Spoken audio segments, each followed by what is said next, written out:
Okay, hopefully that's recording now. Let me just check that. I haven't done this before. You're my first course challenge video show. It shows on my end that it's recording. It does? Yeah. Okay, well, that's good. We'll take that as a go for it. Okay, so can you tell me how you have planned and created theater productions collaboratively? And I guess it's all collaborative, isn't it? Can you just speak to that? Sure. So. And you can use the document you sent in too as well if you want. I haven't necessarily created a theater production individually, but I have helped in a few workshops to create a play and get it on the I have helped create a play. So for the Equine Connection drama camp, which I've included in my document, I helped rewrite it to be a play because it was originally a story. I also helped with the costume design and. Sorry, I just want to be specific. So what was this called again? The play was called, I think it was Little Bear's Vision Quest. Okay. Oh yeah, you just passed it. Right there, right in the middle of your screen. Okay. Okay, yeah, of course. Camera time. Okay, good. And as you're saying. Yeah, so I collaborated with that with a few people in the workshop, as well as with my mom, who is leading the workshop. Now, did you do acting, or were you talking about props, or? So I was acting in it. I also was helping to rewrite the story a little bit because it was written as it was like a book, and Okay. so we rewrote it into a play a little bit. Interesting. Now, what was the process of changing it from a book to a play? Did you workshop that as well, or did you work on it individually, or how did that go? It was collaborative, so we broke it down into lines and then the actions. So instead of describing the entire action, we'd leave that part out and just act it out. Okay. And then we had a narrator to help with it because we had young kids doing it, so they would sometimes forget what they're doing or their lines. So the narrator just kind of helped along with that. Okay. Okay, interesting. That's interesting. Now, the next question here says intentionally select and combine production elements. How did you produce it for an audience? Like, what did you do in terms of theater arts and kind of the, not so much the speaking parts, but the other elements? How did you use or work in that area?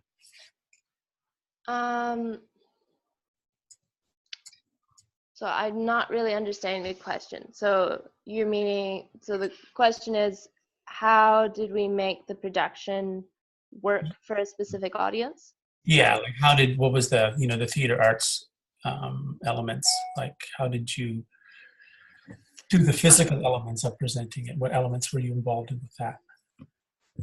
Well, I was part of, we didn't really have a set for that particular play. Okay. So we just did it outdoors and we picked a spot and kind of made sure it was good. I can use another example from a different play. Okay. So for the Haunted Corn Maze, which I did several years, so I won't say a specific one because I did that for a little bit for all of them. We had to make set pieces that worked in a corn maze, for one, and we had to make them work with being in low light. so we barely had any light at all. And we also needed to make it safe for the actors because there's a lot of pedestrians or patrons going through that could be dangerous potentially, as they weren't separated really from the actors. So What were these made out of? We made some out of plywood, wood. Some of them used like ginseng tarp and plastic. And so we do combination of painting, building the set, putting some special effects, so like props type things. Yeah, and then we had to collaborate with the lighting people. So we had to make sure that they could light the place and that everything was close enough to the light source or the power source. Okay. Yeah. Okay. So that sounds good. So if you look at the second part there of that critical competencies, it says reason and reflect. So it sounds like you've shown you understood a lot of technical elements there and creative elements together. So that's good. And you've kind of shown you've analyzed and refined production development. That's good. And explain and justify design choices.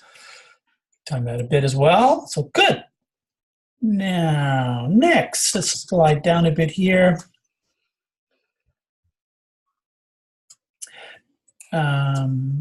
Communicate and document. You see that there, Maya?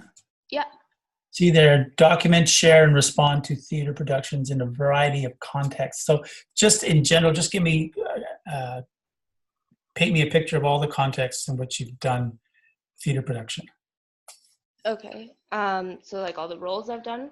Well, not so much roles, but also, roles, and just different scenarios you've done. Okay. So I've done props, set design, or set decor, acting. I've done lights. I've helped a little bit with sound, not very much, and helped with building the sets a little bit.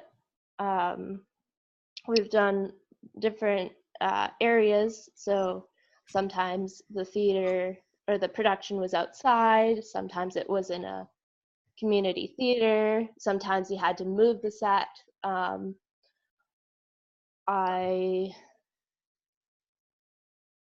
We've Okay. Yeah, I think it's a hard question to answer. It's a hard question because it's like the answer could go anywhere, right? Yeah. Totally appreciate your efforts there. Okay, now communicate and interpret ideas and emotions through dramatic conventions. My personal interest is this next question: express personal voice, cultural identity, and perspectives through dramatic techniques. Now, how have you found the theater arts? And give me specific examples. That helps a lot. Has helped you in developing and seeing and being part of people's personal voice? So hang on, let me just think about that for a second.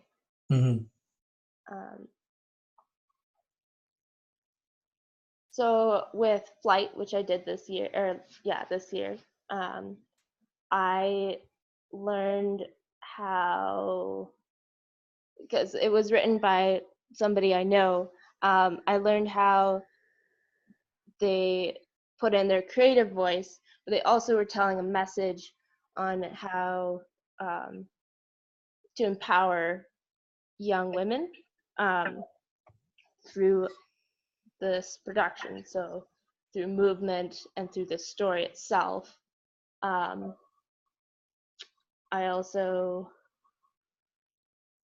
found that with Tapestry in Motown, which was by the Glee Club, although the music was tributes to other people, everybody that did the performance made each thing their own and related it to themselves.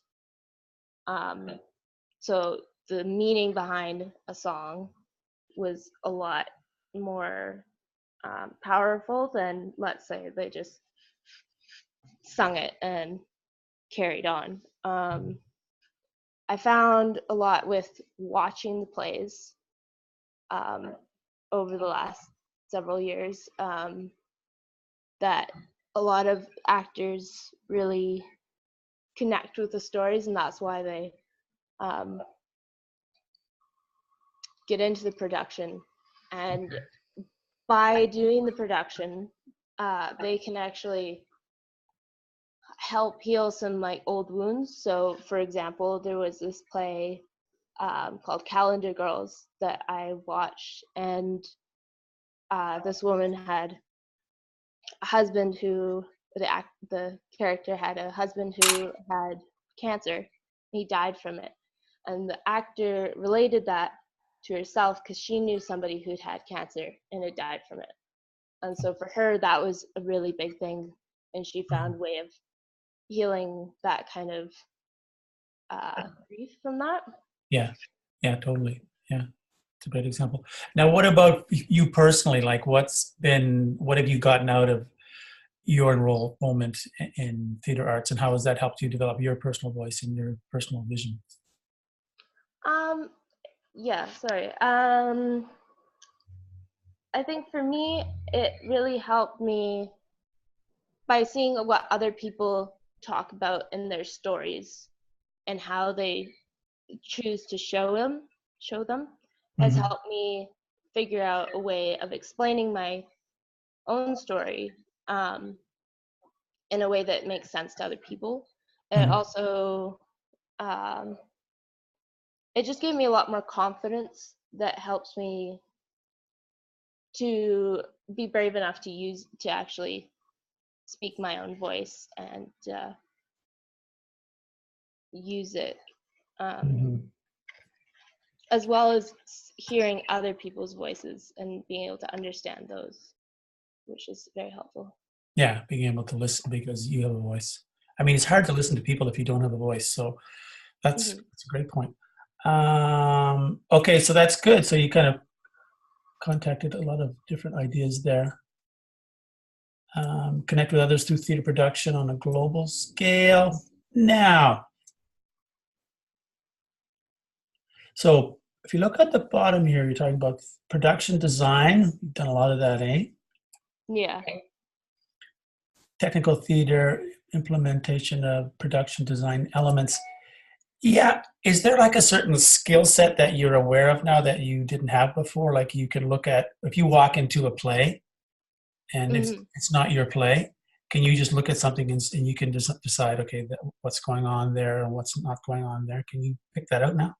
Yeah.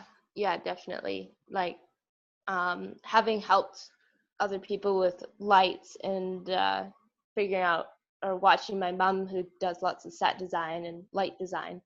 Now when I go into a play, I can go, oh, they put that light in the wrong spot, or so it's not covering the person's face properly, or oh, that sound cue isn't working. Wonder what's happening with the connection or whatever like that. Mm-hmm. So it's definitely made me a lot more aware of pretty much the entire process. It's Mm-hmm. hard to pick just specific ones out. Um, Now, if you were to move on into theater, what area do you think you would work at and why would you want to work there? um, I'd really like to get into writing my own plays and producing them. Um, I would want to go there because a lot of the plays that I've seen so far have not really like they've spoken to me on a certain level, but they're not my kind of story. Mm-hmm. And I feel like that my stories personally are important to show to the world because I think they would help people. Mm-hmm. So through theater, I think I could help um, empower and show people uh, how to be better people through story and writing and producing it. Have you done any workshops or where you develop your writing or anything like that? Or have you done any movement in that direction that you want to go in? Yes, which I forgot to put in this artifact list. I did a playwriting workshop 2 years ago Uh-huh. um, with somebody who's actually produced some plays and had them published, and that was really cool. So I've done that, and I've done a lot of just creative writing workshops as well. Oh, okay. Well, it's interesting as an aside. My wife's a general manager of Langham Court Theatre here in Victoria, and it's the oldest community theatre in Canada. It's 90 years old, and they do a lot of workshops, writing workshops. And last week they just did one. You would have probably liked it, where they had experienced playwrights and brand new playwrights, and they all sat together for 2 days, and they did. And this woman, Janet Munsell, director, she Oh, that's funny. That's the same person that I got the workshop from. Sorry. wonder if you had the same. So my wife came home and she told me, "Oh, she did this where you come up with 5 elements and then you brainstorm them, and then you have someone else has to perform them." And Yeah. well, there you go. So small world, eh? It's very small world. So okay, well you should actually add that into your document. Okay, that would be a good thing to do. Okay. That's pretty dynamic as far as I can see. Um, I think I don't think there's too much more we can mention. I mean, they mentioned a few things here about ways of knowing. First Nations, Métis, Inuit, gender-related, subject, discipline, specific, cultural embodiment, intuitive. Do you have anything to speak to that? I mean, you don't have to, but has your experience in theater altered your ways of knowing in terms of other people, other cultures, other ways of being? I think so, yeah, because by watching plays, they usually show a lot of like the human condition, basically, and that way, by learning more and more about the human condition, you can realize that even though we may have completely different cultures and stuff, or be completely different people, we're all human and we all share the same emotions. So through plays, that I think is a very big thing. Okay. Well, you know what? I think that's good. I'll do the stop share now, and I'll stop recording. So the recording's over. So this will be our record.